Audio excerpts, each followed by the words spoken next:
पता नहीं भाई कहाँ रह गए। मौसम अच्छा है बेटा, वो दोनों घूम फिर रहे होंगे। मैं उनको फोन करता हूं।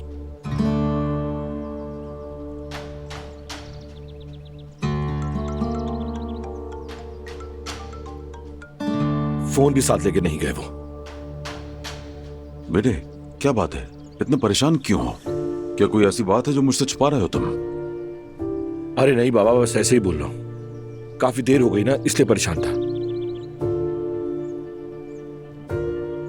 भाई कहीं जवाहिर के जाल में तो नहीं फंस गए, खुदा ना करे। चले बाबा, हम चलकर कॉफी पी लेते हैं। ठीक है चलो फिर, आओ।